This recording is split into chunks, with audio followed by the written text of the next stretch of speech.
شام کے 5 بجے ہیں۔ السلام علیکم، یہ ریڈیو پاکستان ہے۔ عمرانہ ناہید سے خبریں سنیے۔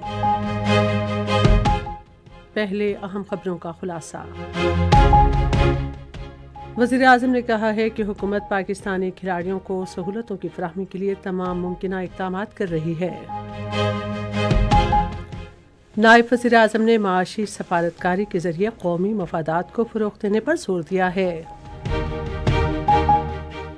سیکیورٹی فورسز نے ضلع خیبر میں 4 خوارج کو ہلاک کر دیا ہے۔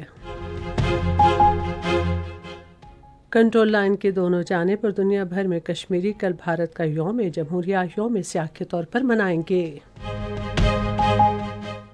اور اب خبریں تفصیل کے ساتھ۔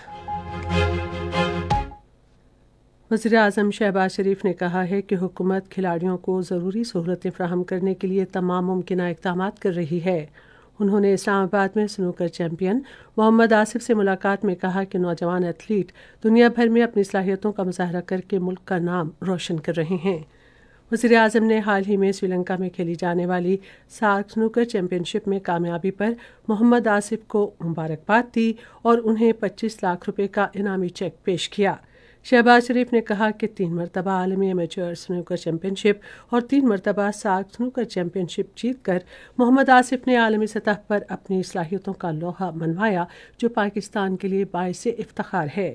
وزیر اعظم نے متعلقہ حکام کو ہدایت کی کہ وہ ملک میں سنوکر کھلاڑیوں کی تربیت کے لیے محمد آصف کے ساتھ مل کر کام کریں۔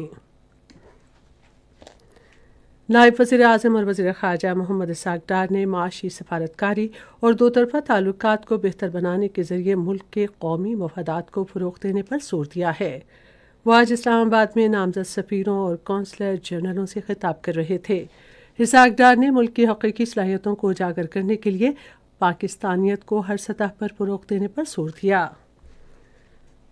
وزیر داخلہ محسن نقوی نے کہا ہے کہ پاکستان اقتصادی استحکام کی سمت گامزن ہے۔ امریکی ایوان تجارت کے دورے کے موقع پر پاک امریکہ بزنس کونسل کے اعلیٰ سطح کے وفد سے گفتگو کرتے ہوئے انہوں نے کہا کہ تمام معاشی اشاریے مثبت ہیں اور معیشت ترقی کر رہی ہے۔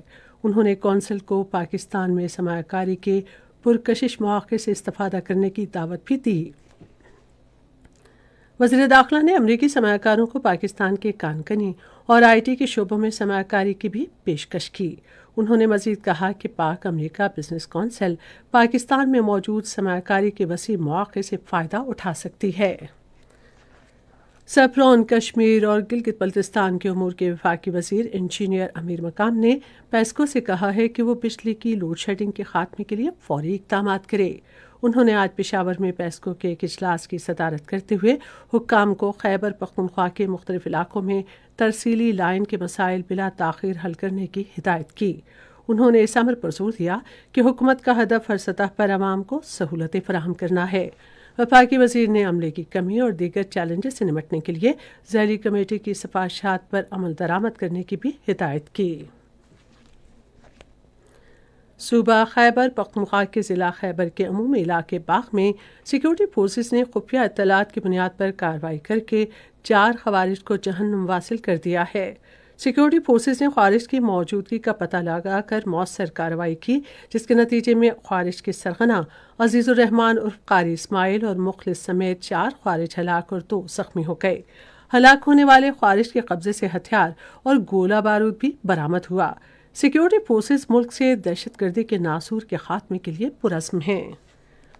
کل جماعتی حریت کانفرنس کی اپیل پر کنٹرول لائن کے دونوں طرف اور دنیا بھر میں کشمیری کل بھارت کے یوم جمہوریہ کو یوم سیاہ کے طور پر منائیں گے۔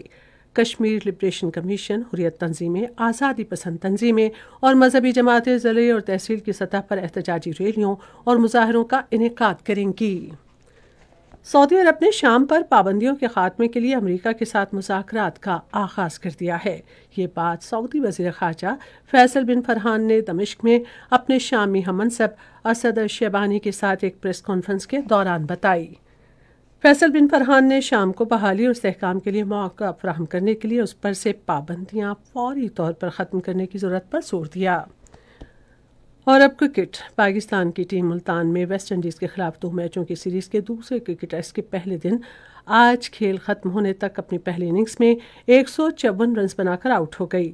اس سے پہلے ویسٹ انڈیز نے اپنی پہلی اننگز میں 163 رنز بنائے۔